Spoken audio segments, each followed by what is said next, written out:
le projet il est né de deux constats. Le premier, c'est l'ampleur du gaspillage alimentaire et les 10 millions de tonnes d'aliments encore consommables qu'on jette chaque année. Et l'autre, c'est le manque cruel d'activité dans les structures du handicap, notamment les ESAT.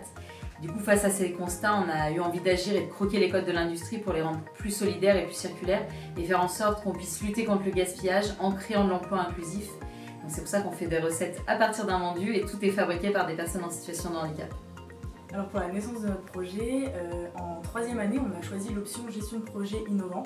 Et donc pour cette option-là, on avait pour objectif de créer un produit éco-innovant pour participer au concours Écotrophélia. Donc il y a un concours national pour les étudiants d'école d'ingénieurs agroalimentaires.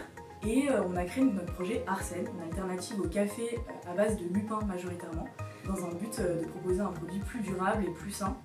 Et donc on l'a présenté en juin 2023 et on a eu le prix de bronze et le prix Nos étudiants ont du cran. Et ça nous a vraiment donné envie de nous lancer dans l'entrepreneuriat parce qu'on a été porté en fait par le concours Écotrophélia. Avec mes associés, on a choisi d'entreprendre pour savoir exactement pourquoi on se levait le matin. Et on a eu envie de donner du sens à nos métiers d'ingénieur agro et de mesurer concrètement l'impact social et environnemental qu'on pouvait amener à notre métier et à notre aventure. Donc aujourd'hui, on sait qu'il y a 30 personnes handicapées chaque jour qui valorisent 500 baguettes de pain en biscuits gourmands. Et plus on avance dans l'aventure, plus notre impact social et environnemental grandit et plus ça donne du sens à toute l'énergie qu'on y met et à toutes ces envies d'aller plus loin. On avait envie, dans un secteur qui avait un petit peu mauvaise presse, d'apporter une touche positive en créant un produit à impact positif pour l'environnement et même pour la santé. Donc ça, c'est vraiment ce qui nous a drivé sur le lancement d'Arsène. Et puis on a un objectif aussi plus final qui est d'accompagner la transition alimentaire des Français vers des produits plus durables mais sans sacrifier l'expérience gustative.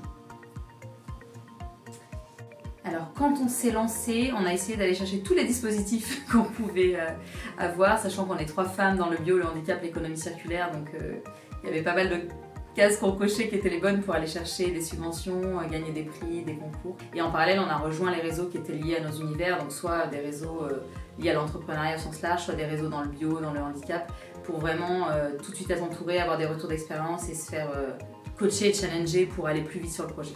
On a été rapidement mis en lien par Oniris avec Pépite.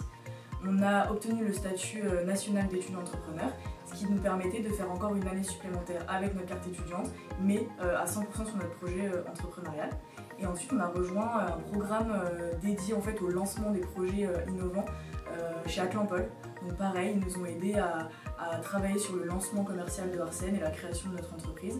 Et donc on a été accompagnés, c'était super important pour nous de pouvoir bénéficier d'un accompagnement de certains experts sur notre projet. Aujourd'hui, on est dans plus de 600 magasins bio, on est dans plus de 400 magasins de grande surface, on travaille de plus en plus avec l'hôtellerie-restauration. Et là, on ouvre notre capitale pour la première fois. Donc jusqu'à présent, on était 3 au capital. Là, on ouvre notre capitale pour vraiment faire exploser l'impact social et environnemental du projet et faire en sorte qu'on puisse encore plus répandre la bonne parole de l'anti-gaspi et embarquer de nouveaux partenaires avec nous et du coup avoir les équipes en face pour nous permettre d'assurer ce changement d'échelle.